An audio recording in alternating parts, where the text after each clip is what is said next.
video, and we may take just a real quick break because it was kind of neat that I wanted to play, but I got a couple of videos. So I graduated, Jay, in '79, went to PJC for 2 years, and then decided that I just didn't want to go to college anymore. So I actually wanted to be a Florida Highway Patrolman because, you know, I don't mean this in a demeaning way, but I remember, how many remember Norman? Storm and Norman. Well, all I knew is that, you know, as a teenager, we used to probably make fun of them when we shouldn't have, but boy, state trooper, you know, they were standing there, and you did not mess with the state trooper. So that's what I wanted to do. Escambia County Sheriff's Department was given a test, and I thought, well, I'll just go down and see what I score on the test.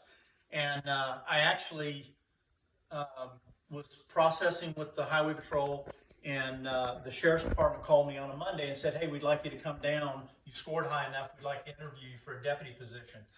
And I said, well, thank you, but I'm going to be a state trooper. And she said, okay. Well, then on Thursday, they called me back, and they said, hey, we really would like you to come be interviewed. We're trying to fill these positions. So I went to my dad, and I said, you know, what do you think? And he said, well, it'd be good experience to be interviewed. Go down. Just don't commit yourself. And I said, okay. So I went down. I went through the I remember there were like 10 people around the table. They interviewed me. I didn't know what I was saying. I just thought I told them what they wanted to hear. And at the very end, they said, okay, Mr. Lewis, you can leave. And I said, thank you. And then the guy stood up and said, you're hired. And the whole way home, I'm like, oh, man, Dad said don't commit myself. But so I was in uniform patrol for about a year and a half. Then I went to narcotics. I threw up a couple of the pictures when I was working undercover.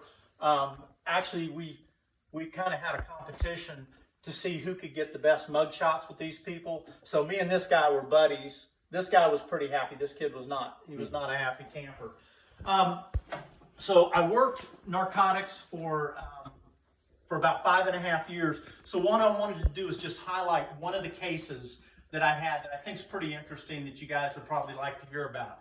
So what happened was I was back in the narcotics office, and we got a phone call from a citizen who said, hey, I was out walking my dogs after the rain, and I looked into a ditch, and I saw 2 women's purses. And they're these high brand, Gucci purses. And he said, and I believe there's drugs in them. So they said, well, we'll call our narcotics. They'll go out there. And sure enough, I went out there, and it was 2 women's purses with 3 kilos of cocaine. I'm like, what the heck? It was in Cantonment. It was not a very populated area. And so I thought, my goodness, how did this end up in the ditch? Someone put it there, so someone's probably going to come back and pick it up.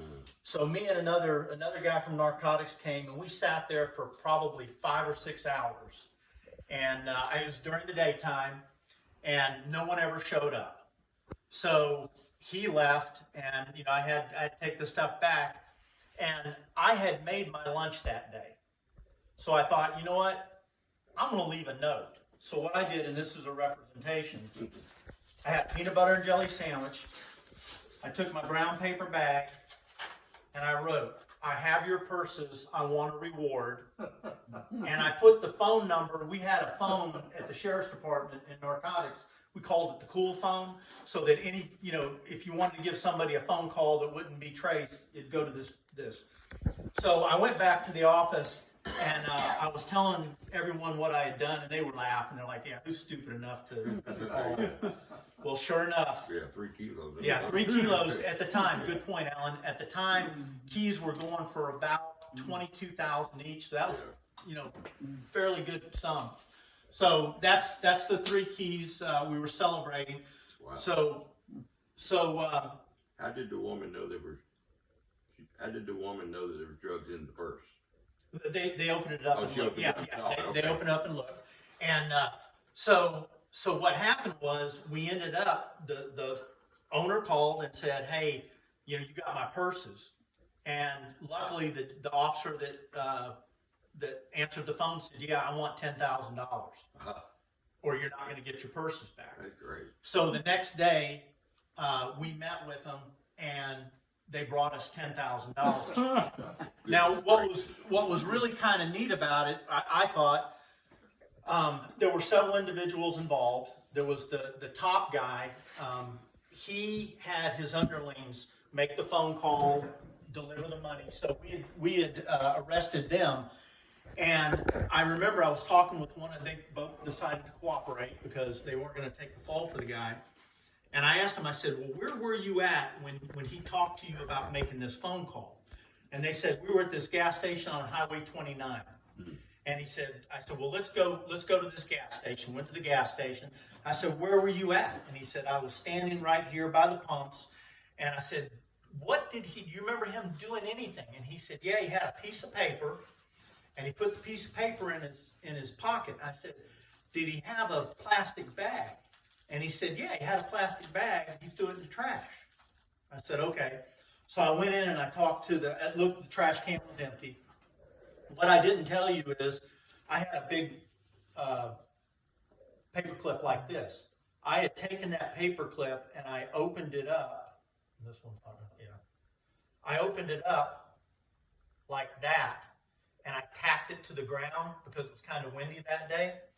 So I ended up going to the dumpster. I went in and I said, where's the trash that was in it? They said, it's in a big dumpster in the back. And I was in that dumpster for probably 5 minutes, and I came out with the plastic bag. And my partner laughed. He goes, there's no way you're going to be able to prove that that's the bag unless you have prints, and it seemed like it was wet. But sure enough, if you took a paper clip and opened it up, the holes were there perfectly. And that was one of the pieces of evidence that we used at the trial. He actually went to trial. He had a really good defense attorney, but he decided he wanted to give his own closing statements. And this guy scared me. When he smiled, he looked mean. And I was scared. I was like, man, this guy, I wouldn't want to mess with him. But I remember he walked up when he went for closing arguments. He had the jury sitting in front of him. He walked up and he said, you're not going to find me guilty. And that was it. They were out 5 minutes. Unanimous. He did 25 years. All right. I don't know what's next, because I tried to print these out, but. Okay. Oh, yeah. So I went back to school, went back to Troy, and I finished my 4-year degree. I was going to be a DEA agent. I was working with DEA. I was working narcotics. It seemed like a perfect fit. And just on a whim, one of the homicide detectives said, hey, I'm going down to take the FBI test. Do you want to take the test with me? And as silly as this sounds, I like to tell this little anecdote. As silly as it sounds, when my dad, I was probably about 9 or 10 years old. We lived in California. And I remember that my dad took the fireman's test. And for some reason, it had such a big impact on me. He never became a fireman, but I thought, how cool is my dad? So I thought, you know what? I'm gonna take the FBI test, and then I'll tell my kids one day, yeah, I took the FBI test. Well, I actually ended up passing both tests. I got a call from the FBI at 9 o'clock and DEA at 11 o'clock on the same day with offers. So I was very, very lucky. But I took the job with the Bureau, and one of the last things that I did, this was like the last week that I was with the Sheriff's Department. I was booking someone, and this gentleman here had called in, and he said, hey, I've got this fugitive who kidnapped a preacher, and I'm bringing him in. He's really starting to show himself. I've got him handcuffed, and I'm going to need some help bringing him in. So I go, and I just kind of grabbed him and brought him in, and the news journal was there and snapped this picture. So at my going away, the FBI agent was like, yeah, we really wish that picture had not been taken right before you got hired. But yeah, well, things happen. So I joined the Bureau in 1988, went to Quantico, and I will tell you guys, it was very humbling because the first day, everybody got up and said their background and where they were from and what they were doing. And I just remember going, what is a kid from Berrydale doing at Quantico? I just could not believe that I was there or that I was worthy of being there. But I ended up I ended up in the Bureau in '88. My first office assignment was Lincoln, Nebraska. So you take a kid who only lived in San Diego and Berrydale or Jay, and you send them to Nebraska. So that's where I learned the true meaning of cold temperature. It was interesting, but probably not my most exciting assignment. But I ended up getting transferred to Atlanta, Georgia. And I was involved in a case. I'm not going to highlight the case, but I was involved in a case. It was a mail bombing case. It was a guy by the name of Walter Leroy Moody. Moody had killed a federal judge. He had sent a mail bomb to a federal judge and to an attorney. And we ended up, he just got executed in 2018 in the state of Alabama. He was convicted federally, but he didn't think he was going to go to the death sentence. And they ended up doing it. But I ended up working drugs for, I worked they called it a domestic terrorism case. It was a bombing case. And then I started working drugs. That's where they put me because of my background. So I want to highlight, I'm going to highlight one of the neat cases that I worked when I was working drugs. So the Los Angeles division was running a money laundering operation. Okay, and actually Jane brought this up right before we started. Did you guys see where somebody had burglarized the cash place out in Los Angeles and took about $30 million cash?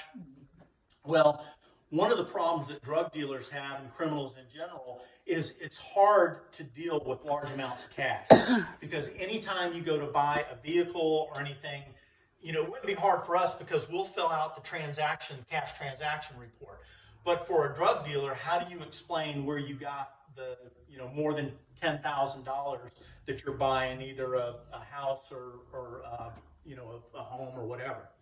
So Los Angeles was working on a drug game, and what they did is they ran an FBI undercover in, and the bad guy gave them cash. It was like, $200,000.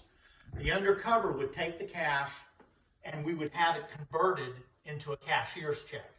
And then we give it back to the drug dealer. And you can only do that so many times. They'll only allow us, because basically we're laundering the money for them. But during one of the transactions, there were 4 different times that we laundered the money for them. One of them occurred in Atlanta, Georgia. And I was assigned to the drug squad, and they said, Lewis, we want you to do the surveillance. You and your team do the surveillance.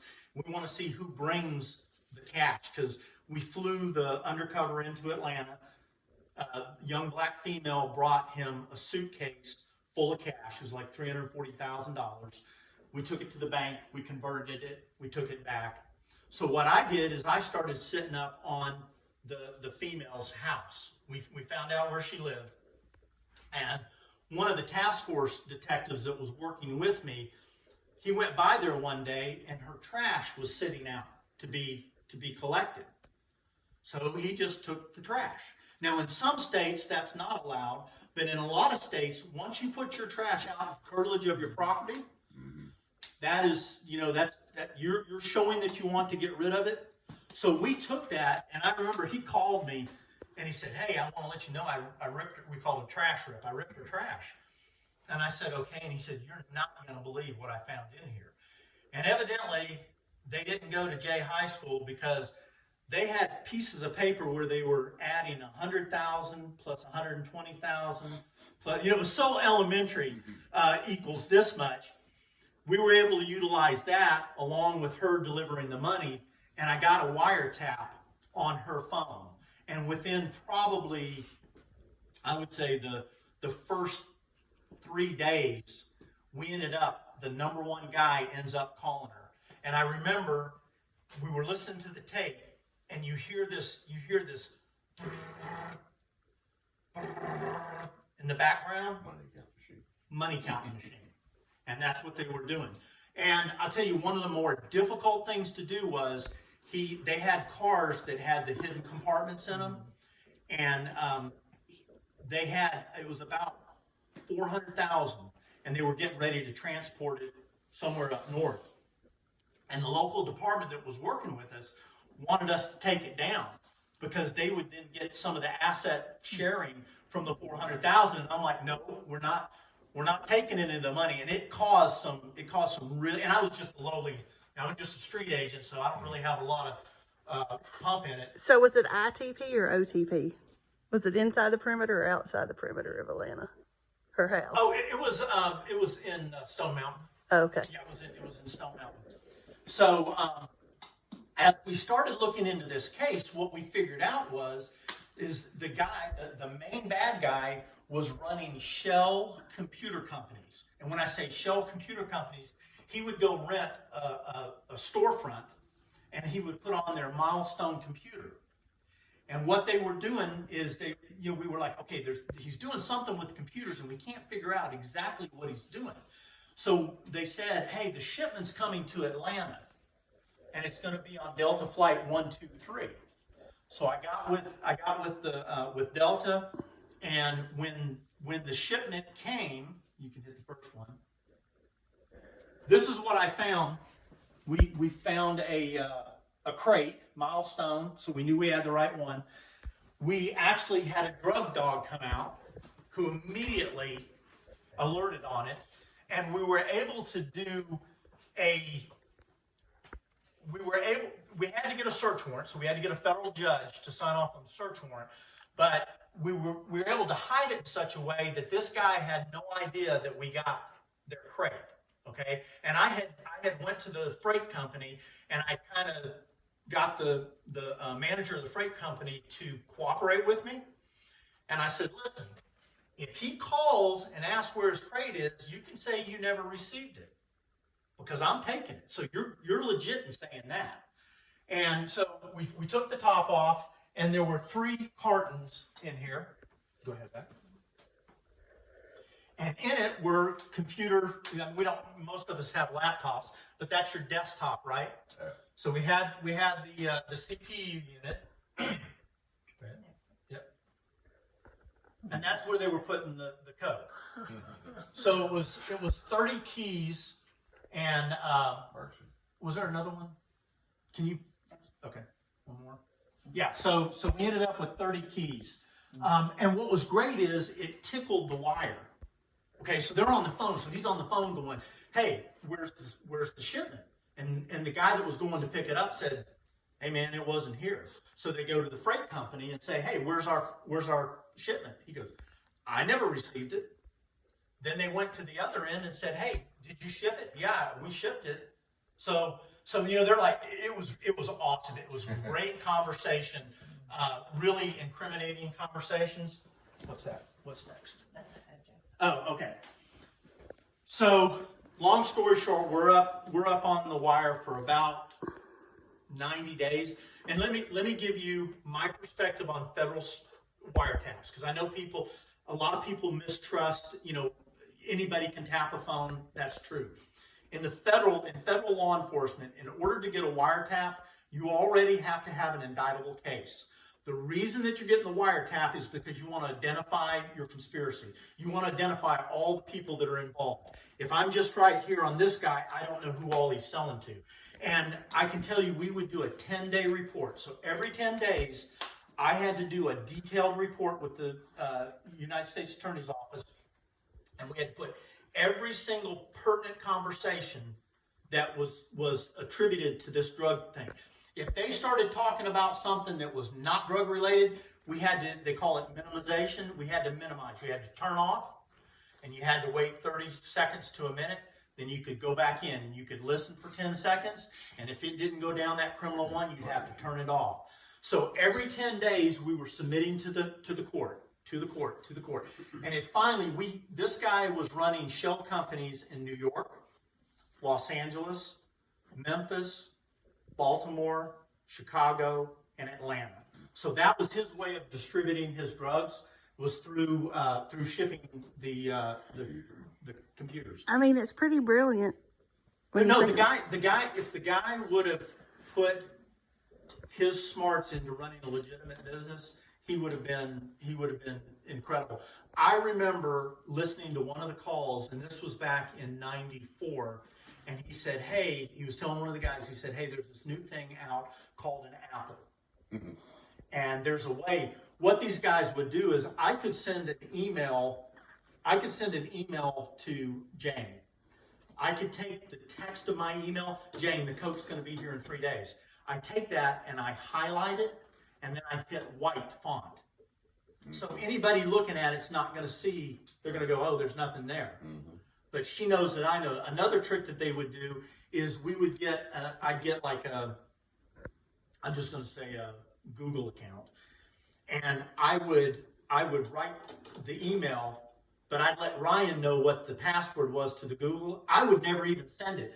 You would just go in and read my draft. And that's how, they'd say, hey, they had some code word, which means, hey, sign into the account and open it up. And they were never transmitting the message, but each person was able to see it based on their access. So we were around the 90th day, the judge said, okay, you got enough. We're done. Well, New York was still investigating their end.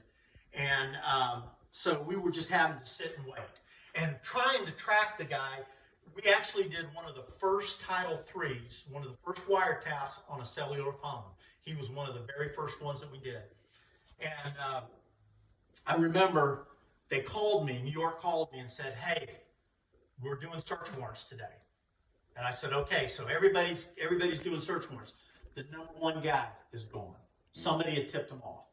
And my whole life had just, I had missed Christmas. I had missed, everything. I had put so much into this case. And that's 90 days on the wiretap, but it's like a year before, working it. And I'm just like, we got to be able to do something. He's got a wiretap. Headquarters calls me and they said, well, listen, we actually have a device and we've got a special team that can track that cell phone. Now, of course, it's done from the cell phone towers. This was very rudimentary that they had, and I was like, well, can we get them to LA? Can we get them to LA and get them on? They said, yep, we're going to fly them to LA. They get them to LA, and they're just getting ready to get them going. I get a phone call, and they said, LA office said, hey, we had to pull them. I said, no, you did not. He said, no, something came up.